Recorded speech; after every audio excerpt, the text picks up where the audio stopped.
Hey guys, welcome back to another episode, part 3 of our Joseph character series. Let's go, whoop whoop.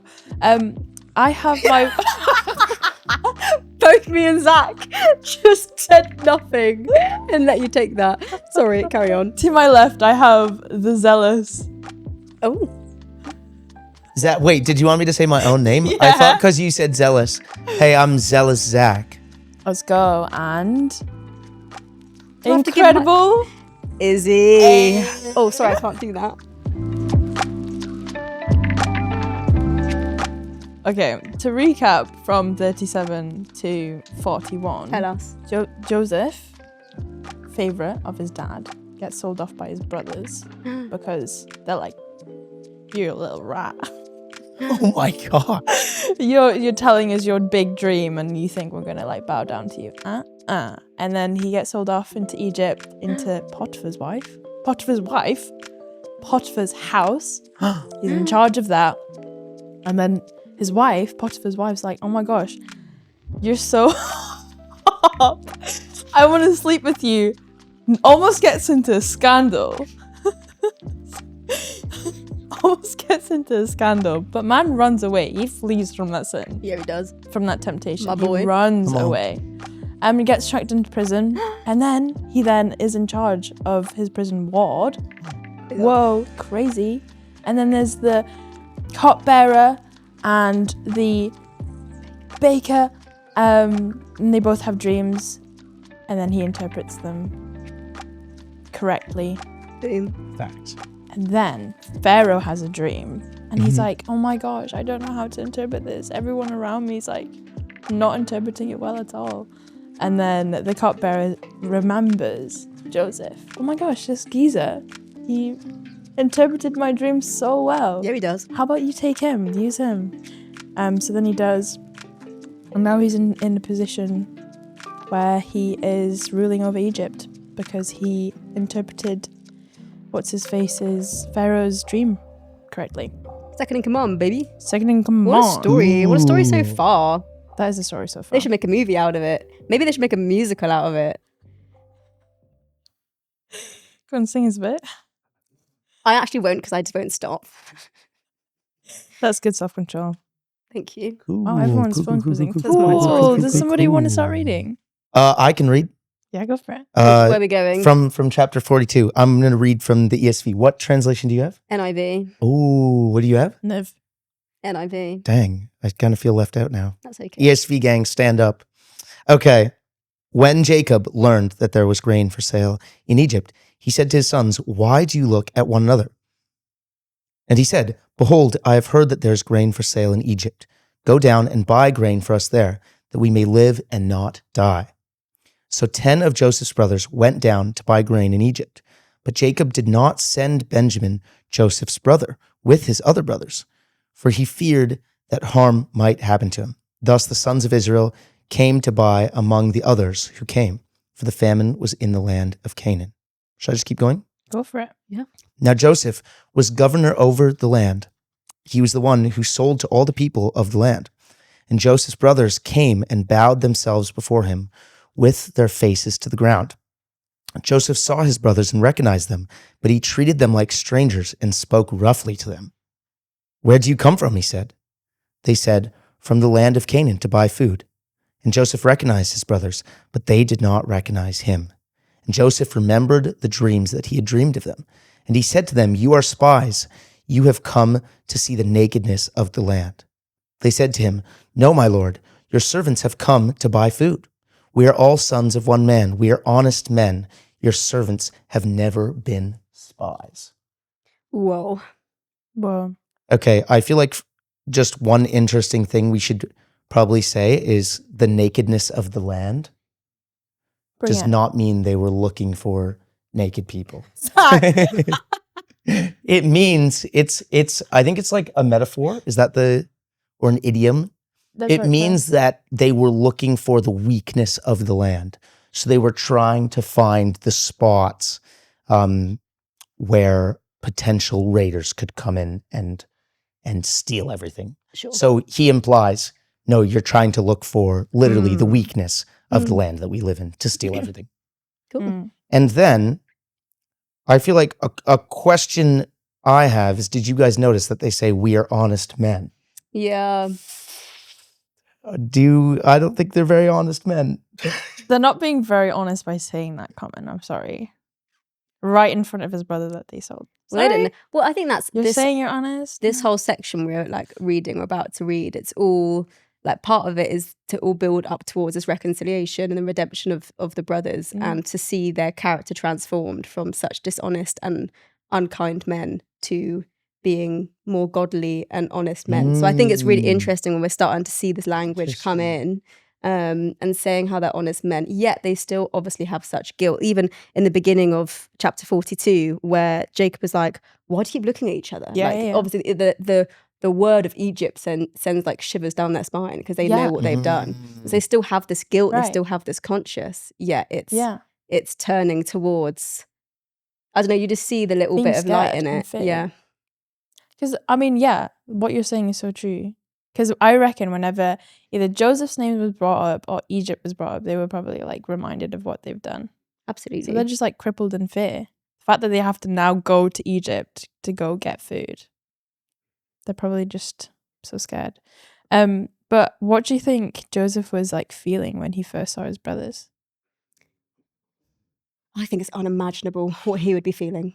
It's been, 20 years at this point since he's probably last seen them. And I think he has obviously had so much hard work and it's so much stuff happened to him that I just can't even imagine how you process that. And maybe he's not processing it in this moment. Yeah. In this exact moment, he's probably a bit in shock. And it says that he speaks quite harshly. I don't know what your translation said. Mine said harshly to them.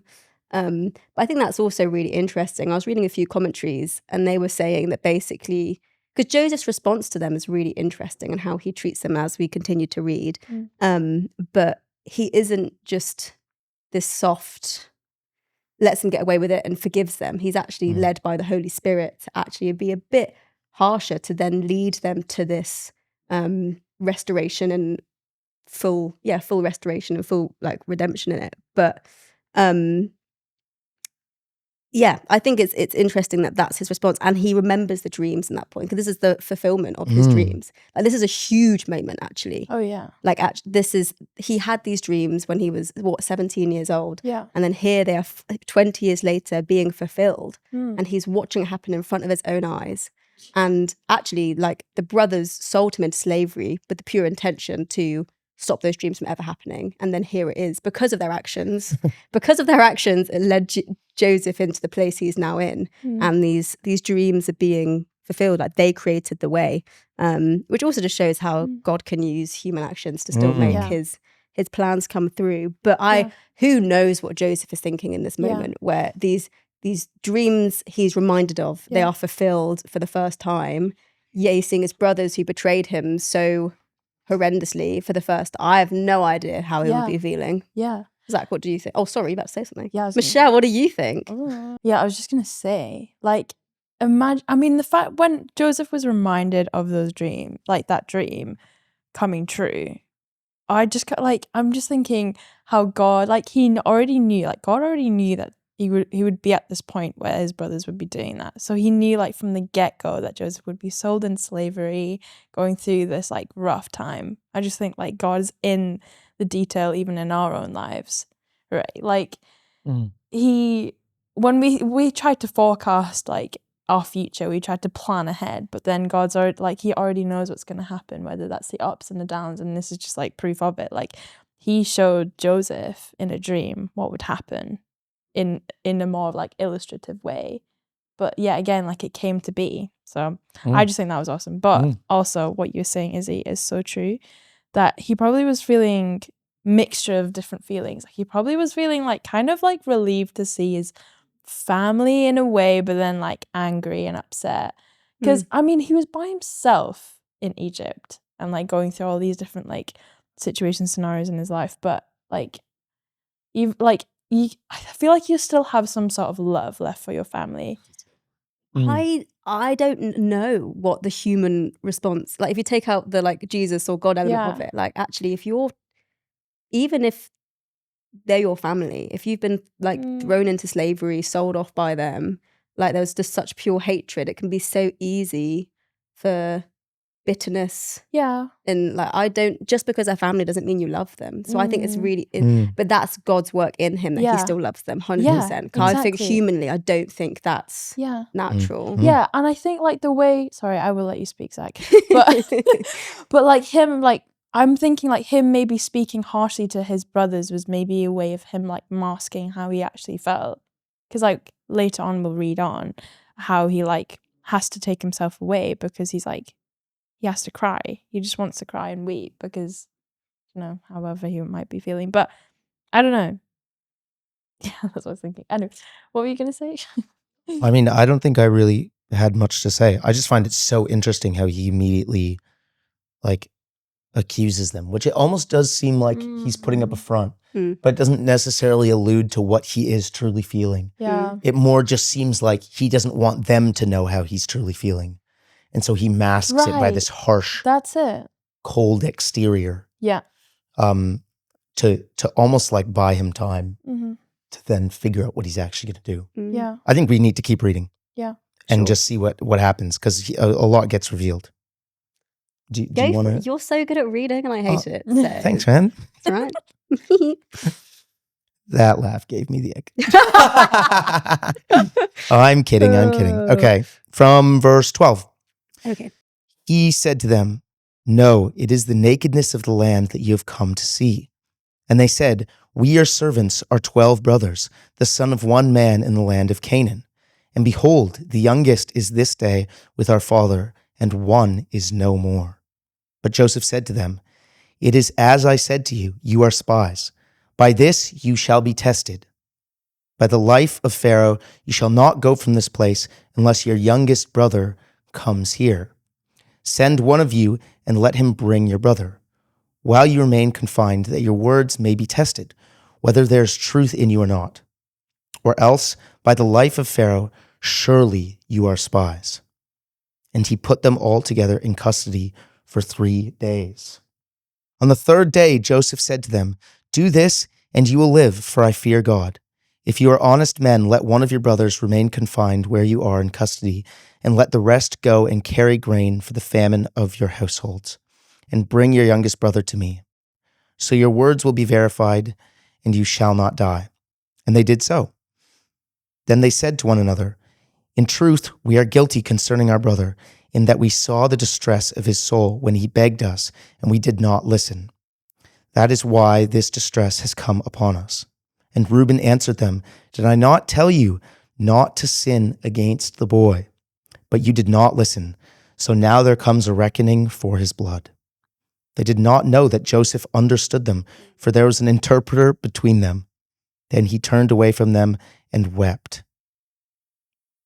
And he returned to them and spoke to them, and he took Simeon from them and bound him before their eyes. Wow. And Joseph gave orders to fill their bags with grain and to replace every man's money in his sack and to give them provisions for the journey. This was done for them. And they loaded their donkeys with their grain and departed. And as one of them opened his sack to give his donkey fodder at the lodging place, he saw his money in the mouth of his sack. He said to his brothers, "My money has been put back. Here it is in the mouth of my sack." At this, their hearts failed them, and they turned trembling to one another, saying, "What is this that God has done to us?" Whoa. So Zach, do you want to explain to us what's going on there? Well, Joseph basically says, I think the way I read this is Joseph is now recognizing, okay, these are my brothers. How can I create a situation in which I can understand who they are now, 20 years after I've last seen them? Because I imagine it's almost like he's talking to strangers, like it's people that you once knew. Like you run into people that you once knew. Yeah. You feel like you don't really know them anymore. And so I think he creates this situation where he wants to see how they relate to his younger brother, who's in a similar situation to him when he was younger. So he's the only other brother who is a daughter or a son, sorry, of the one wife, Rachel. Yeah. And so like he's the youngest. So he's in a Yeah. similar situation. Joseph says, let me see what they do if I put them in a situation where they have to care for their brother. And it's interesting that I think this action is sparked out of the key is like the interpreter. So he starts to see that maybe they've had a heart change because he can understand them. So you have to picture like they walk into this massive court and the brothers start speaking to this interpreter because they assume that the governor of the Egyptian land can't speak their Hebrew language. But Joseph, obviously having been of Hebrew descent, does understand their language. And so he can just hear them the whole time. And he sees the backstory of maybe they do actually feel a little bit bad. What can I now do about this? Yeah, right. I'm going to keep them here and request that they bring their brother back so I can get a little inside scoop on their relationship. Must take such strength from him. I think it's, again, like what I mentioned earlier, he's being so guided by the Spirit on how to be an instrument for the correction and restoration of the brothers. And that's like, and it says in chapter 41, 37, where it says how, can we find anyone like this man, one in whom is the Spirit of God? Like he was filled with the Spirit of God. And so again, in these a bit bizarre testings that these brothers are going through, we have to believe that that's the Spirit working through him to be that instrument for correction. And I think you're so right in that moment of the brothers are speaking in Hebrew and maybe arguing or bickering a little bit or being like, this is all because of what we did. Like actually that's showing that they've been humbled and obviously are feeling guilty. Like you can see that in there. You can see their heart, where actually at the time they couldn't care less that they were selling their brother off to Egypt. But now like there's a lot that's happened, and God has had to do so much deep work in them for them to even get to this point of humility, realizing what they've done, and for their sin to be seen. Like they can only repent if they see their sin. And so actually that's Joseph seeing the beginnings of that in that moment. I think just going off of what you said, it's incredible the toll that I think like almost unforgiveness can take, or like even just sin. Because it's crazy that it's 20 years later and their minds are still going to that when something negative happens. Like it's incredibly weighing on them in a clear way. And I think, I mean, we'll see through the story, I think forgiveness and reconciliation is the answer to that kind of like effective sin. Essentially. Yeah, from verse 24 to 26, Joseph already, he turns away from his brothers and he weeps because he can clearly see and hear that maybe his brothers are they're actually sad and remorseful for what they've done to him. But I'm just thinking how he might have felt in that moment. And he's weeping. So he's clearly either sad or maybe even tears of some sort of relief that he finally oh my gosh, these guys actually do sort of still care about me. But I'm just wondering, because I definitely have had moments in my life where if someone's done that to me, where they've been, I don't know, done something and I'm just oh, I don't know whether they think what they've done is wrong. But then they come to me and they either I hear from somebody else that they're oh no, maybe I shouldn't have done that. And it makes me personally feel I don't know, maybe do I want to forgive them? Do I want to let this go? I don't know if that makes any sense, but I was just wondering, have you guys ever had moments where someone else has been remorse towards you in your lives? And if so, how does that make you feel? To sort of sympathize with Joseph in a way. That makes sense.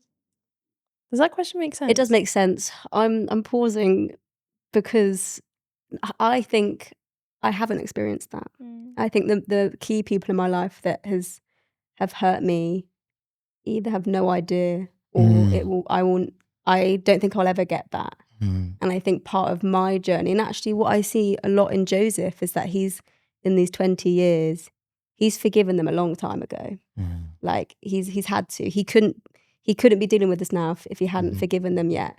And I think for me in my life, I've had to forgive without that closure or without that apology or them even realizing for the big things in my life, I would say. But I think it's interesting even just imagining. I don't know what I would feel. I would feel so overcome with emotion. I completely understand, because those things that you thought you'd never see them again, you thought you'd never hear these words, then these words being said in front of you, I understand why he's so overwhelmed in emotion. And even just probably seeing what God's done in their heart, like that's so overwhelming to see and experience, because it's like, wow, they've been changed. And I can imagine what that would feel like, but I don't think I've really seen that in my life. But that's also the joy and hope of what Joseph's story is as well for me. So you said you did have an example. How did you feel in that moment when you have like received that and you feel like people have acknowledged it? How did you feel? I think them acknowledging it is one thing, but them actually like apologizing from like a place of sincerity is a different thing. Like they might have acknowledged it, but then their apology doesn't like feel sincere. So I think in that situation, I felt quite like I had to like try to not harden my heart even more, because I'm just like, you're just apologizing because like for the sake of it. But I would say most of my experiences are probably similar to you, Izzy, where I haven't had like closure in any like pain or hurt that I've received from other people. But again, like you said, Joseph's story is so powerful in that sense that there is so much hope, that God is so faithful to bring restoration and healing, even when we don't see it. And that's why the Bible is here for us to like lean on, to give us hope in the situation. So, and I think that, like you talking about, it's so easy to see the heart harden or soften, and I think we see here just the softness of Joseph's heart. And even as we read, and how he gifted their money back to them and overflowed with grain, where actually even before the restoration, Joseph was generous to them, and Joseph gave them love, even when they didn't know who he was. And that shows how soft his heart is, which I think it's very, it's a real person. Like, this is a real story. And I think it's like, you know what, if he can do it, so can I. But shall we read on? Let's read on. Okay, so the brothers have discovered on their journey that they think they've been framed for stealing. You've been framed. And so we continue on in verse 29. When they came to Jacob, their father, in the land of Canaan, they told him all that had happened to them, saying... Pause.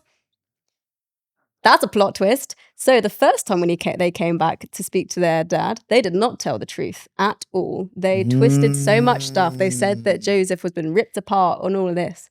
So even them coming back and explaining this difficult situation and how it's about to put the youngest favored brother at risk, they're now telling the truth this time. Whoa. So that is character growth.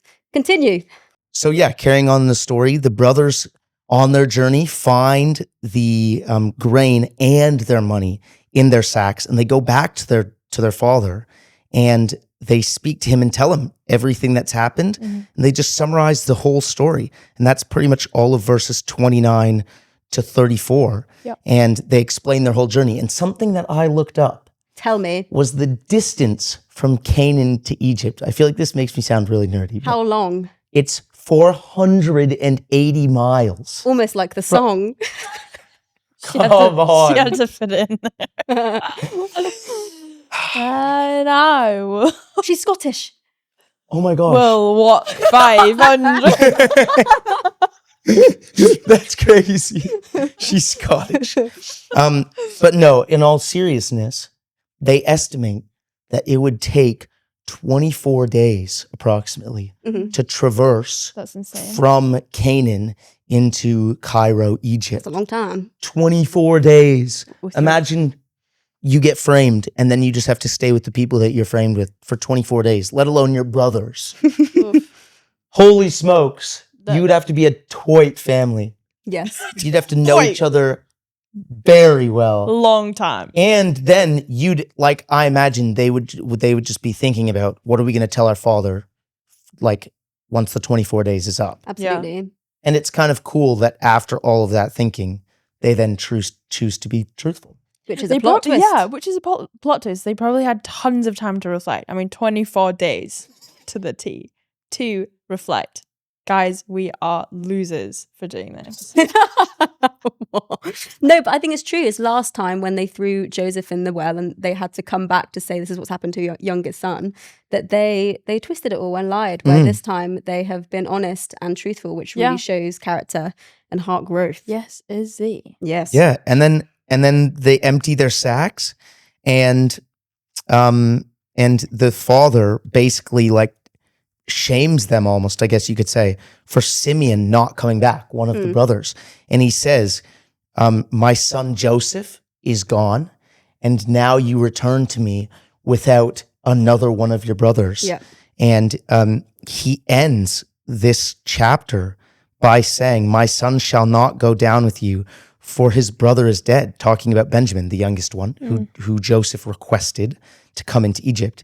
And he's the only one left. If harm should happen to him on the journey that you are to make, you would bring down my gray hairs with sorrow to Sheol. Ends on a really low moment. So he's basically saying if anything happens to Benjamin, that he will die, which is really interesting. And also it speaks about them being really frightened and even Jacob being frightened. And I think it's really interesting to compare Jacob and Joseph, where Jacob is frightened, saying everything is against him and saying like all these very extreme things, and hasn't necessarily learned, from last time of favoring this boy and saying all these extreme things, where he's again saying everything's against him, where Joseph had far worse circumstances, but never took the attitude of everything is against me.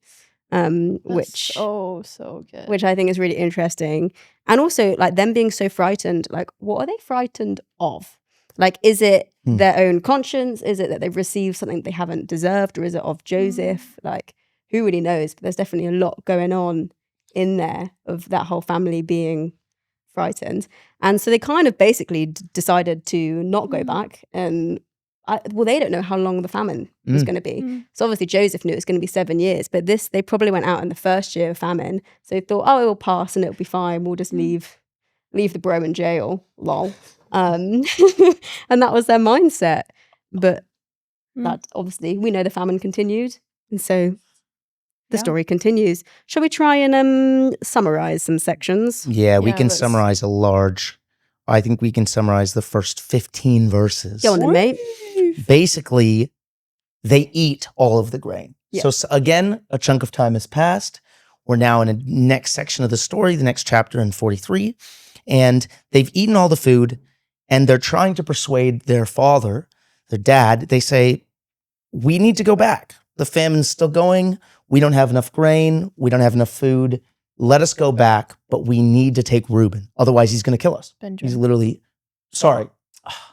I keep getting all these names. No, mixed. you're there. You're there. Benjamin. They try and convince him to let Benjamin go with them. Yeah. And after a few negotiations, Judah, one of the sons, eventually convinces their father, Jacob, to let them take him. And the way he convinces them is by saying, if we don't bring Benjamin back, it will be like, I'll basically be cursed forever, or you can kill me. Yeah.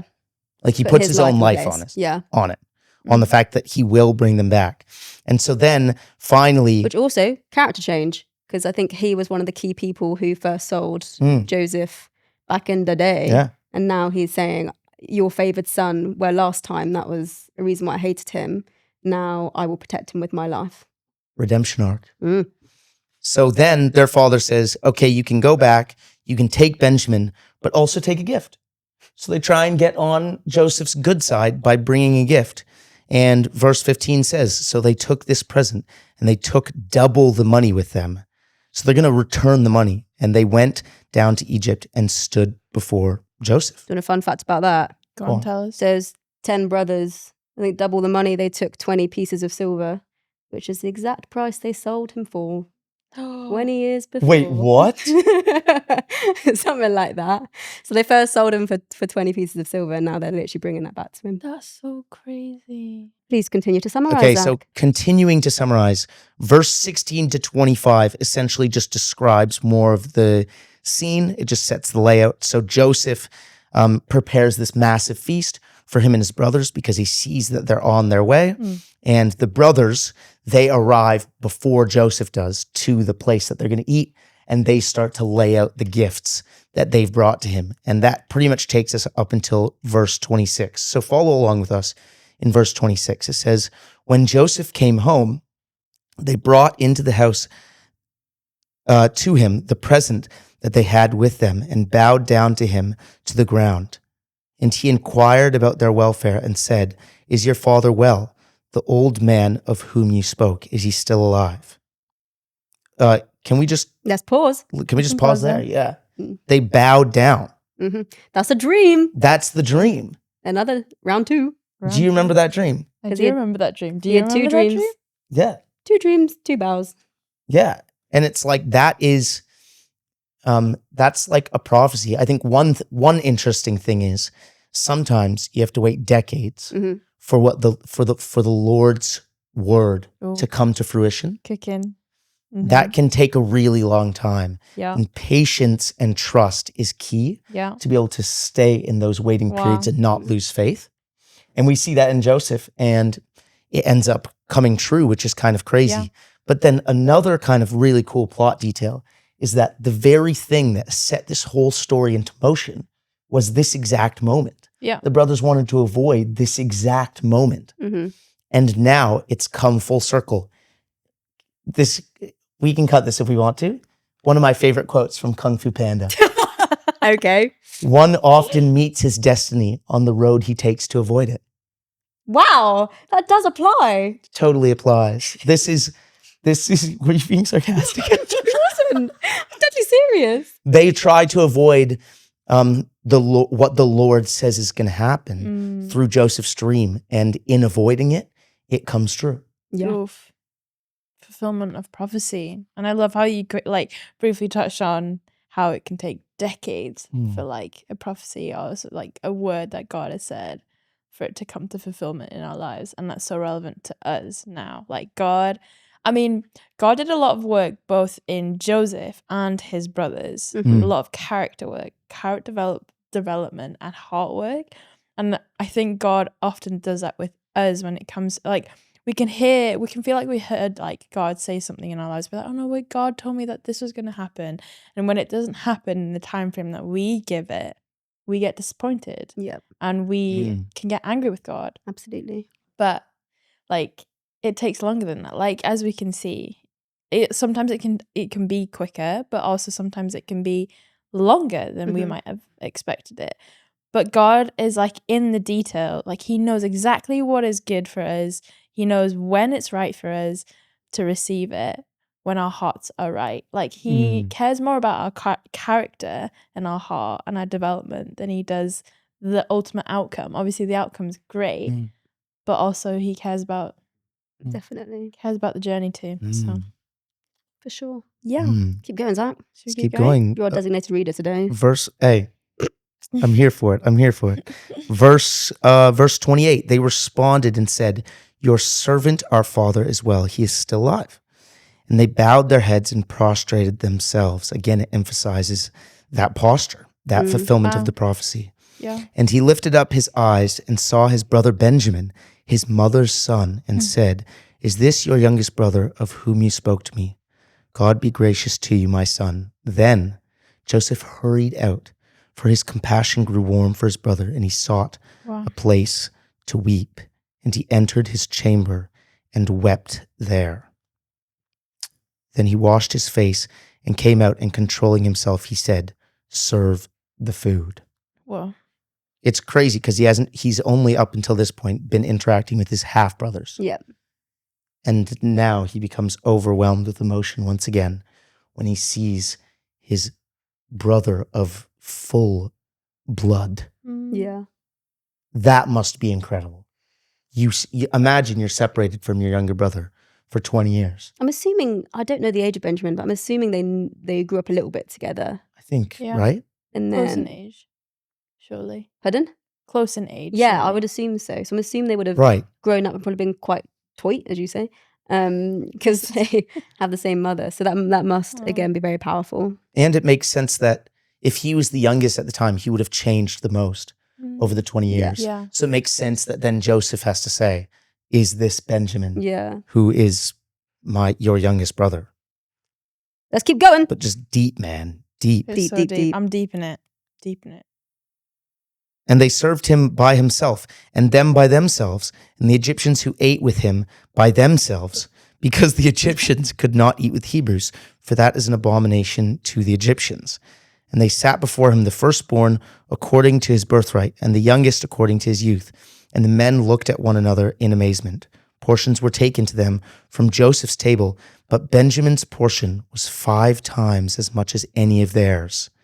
And they drank and were merry with him, or were intoxicated. Lol. That is wild though. Like they still don't know this is Joseph. And so for them to be, the odds for them to be sat 11 brothers in chronological age order, like, is wild. What? I didn't even clock that. Yeah. So they're probably like, well, so that already for them is like astonishing. But then also that them giving Benjamin's portion 5 times the amount is another test of actually, again, giving that youngest son the favor. And Joseph is seeing how they respond to that. Yeah. So, because again, he knows how they responded to Joseph's favor. So it's him seeing their response to Benjamin this time instead. And I had a little quote that I was like, that's a challenge. Go on, tell us. If we fail in a test somewhere, God will make arrangements for us to take the test again another time. Oh my So like that gosh. was almost like an opportunity. Well, it was an opportunity again for Joseph to see their heart and to lead to that restoration moment. Say that again. That was really The good. quote. Yeah. I don't know, like I don't know if it's like, it's not from the Bible, but still, anyway, if we fail in a test somewhere, God will make arrangements for us to take the test again another time.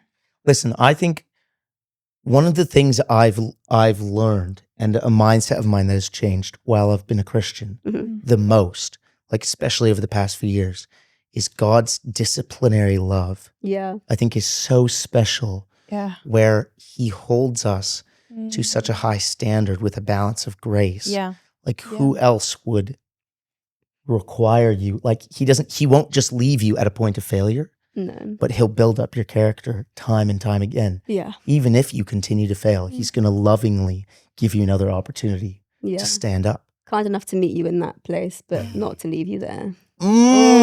Oh, she ate that. That actually wasn't mine. I can't take credit for that. Right, we've got one whole chapter left. Let's blitz through this bad boy. Blitz. Well, one thing I noticed was it distinctly mentions the separation between the Egyptians and the Hebrews, which almost alludes to, I think, like you see that that clearly eating with people is a level of intimacy that I think in our Western culture is not recognized as much. But it points to the fact that if that's a point of intimacy, that Joseph invites them on their second time around to a point of intimacy. I have a really interesting point about this, which is kind of half-linked, but not. But I'm going to go into it anyway. Go. So basically, it's the cultural time is that the Egyptians just didn't mix with the Hebrews at all. And so, and as Joseph appeared as an Egyptian to his brothers, he couldn't eat with them. But to the Egyptians, because he was raised Hebrew, he wasn't a full Egyptian, so was also separate to them. So that's why they're all separate. But what's interesting is if you look at the grand scheme of God's plan and bringing Jacob's family into Egypt, it's basically taking them out of this place of Canaan, which actually is quite like, it comes up in the Bible quite a lot, of quite a place filled with lots of, but instead bringing them, bringing them into Egypt, into a place where the Egyptians would not mix with the Hebrews. So actually he's keeping this like Hebrew family in, like that's part of the law, was like to, keep it, I don't know how to say that properly, but to not mix with the Egyptians and to keep God as your one God and not these other idols or gods that the Egyptians had in their culture. So even part of the Egyptians not mixing is all part of God's like overall plan, which you see a little bit of that just even in the eating cultural habits. Yeah. And I found that interesting. That's super Bit interesting. random from this story, but No, I think that's really cool. Wow. onwards. Onwards, good and faithful steed. Sorry. In chapter 44, Yeah, Joseph tests his brothers. he does continue to test. So the brothers then stay the night. And during the evening, Joseph commands one of his servants. He says, I want you to, again, return everything to them. But, plot twist, this time you're going to take my cup, which I assume was like just super bedazzled or something. Yeah. Bedazzled. Some rhinestones on it. But like nice, like professional bedazzled, you know what I mean? Like diamond bedazzled. And he takes the cup and he puts it in Benjamin's sack, the youngest brother. The final test. The final test. So the point of this, as we see in this chapter 44, is to see what happens when I put the youngest brother in a position where he could be taken advantage of, essentially, thrown into prison. How will the brothers respond? And so he puts it in his bag. They all go, and as they reach the outskirts of the city of Cairo, they realize that they have this cup. And Joseph sends someone after them to essentially go and say, you have my cup, and bring them back so that the framing has been completed. It has been framed. And the test is of the hour. Absolutely. And this is that final test. It is again, Joseph seeing, as you were saying, how they'll respond to their youngest one being framed. And I think it's interesting where, again, in the past, where Joseph was favored and they threw him in a well, where this time when Benjamin was accused and wrongly, they all trusted each other. They knew that this wasn't fair, yet their response was they tore their clothes, actually, which was like an extreme expression of like as if grief of the thought of losing their brother was as if he had died, as if there was a grief going on. And that shows the extent of their love and how their heart had changed. And I think this was just, it was Joseph's tests of their heart, the brothers, and it brought them to that complete repentance where even though they were, actually it wasn't quite just in this situation, but their response was to humbly come and to be like as an offering, to be like, no, we need to protect this boy. We need to, like, this isn't right. And their response, instead of going from with Joseph of throw him in the well, it's we care. It's if we lose this, if you take Benjamin, it's as if it's as if we're all dying. Yeah. And I think you see that heart change, and that's the final point where, like, okay, this is where it all turns, because they've been led to that repentance point. I just find like the character of the brothers, instead of like, hiding away or going back, they were like, oh no, we actually need to go to Joseph and say, no, this wasn't us. Like, we're innocent. We didn't do any of this. Literally, they were like, oh, but we like gave you more. Like, we came with the 20 silver coins, but then also like more from the land of Canaan that we came from. They were being honest and like coming clean, being like, no, but this really wasn't us. Because they obviously didn't want their dad to die if Joseph took the younger brother, which then swiftly leads on to a point, I think, Izzy, that you want to make. Yeah, chapter 44, from verse 18 all the way until verse 34, like pretty much the entire second half of this chapter, is all just Judah begging with Joseph to let the younger brother go free in place of any of the brothers. In fact, he even goes so far as to say, take me specifically rather than my younger brother, because he's a deeply valued person in our family, in our community. And I think there's two kind of interesting things here. One is the change from an individualistic mindset and heart posture to one of community and self-service towards others. Love that. Which I think is so at the heart of the gospel and really God's heart, is to take us from a place of serving ourselves and living a life in which we are the center to a place where we live and act and breathe for the benefit of those around us and to love those that are closest to us. And I think that's just such a powerful image. And then the second thing is that fact that Jesus is obviously from the tribe of Judah. And so Jesus, the one who is the most self-sacrificial, is almost like pictured in this story as Judah is a type of Jesus who restores to community and gives of himself so that we can go free. Yeah, I love that. And I think Good it is point. that, again, it's all reaching to the point of who knows what happens next. We won't know this episode, but it's again this final point of it is sacrificial love, where it's like, oh, I can see the heart change. And I wrote a little note that it's for Judah, which is like years of hurt from his father's favor towards like not him, yet his heart is changed to care about the father who wounded him so deeply. Wow. Where actually he is, even though he's been so hurt by that favor, he is now here being like, take my life because that's how deeply I care. And I think that's why Joseph did all these tests and didn't just go, oh, I'm Joseph, hi, which may actually, one of the commentaries said how much he probably wanted to do that, wanted to be like, I'm your brother, I'm here, I'm alive. But instead, the Holy Spirit guided him to actually lead them to this point.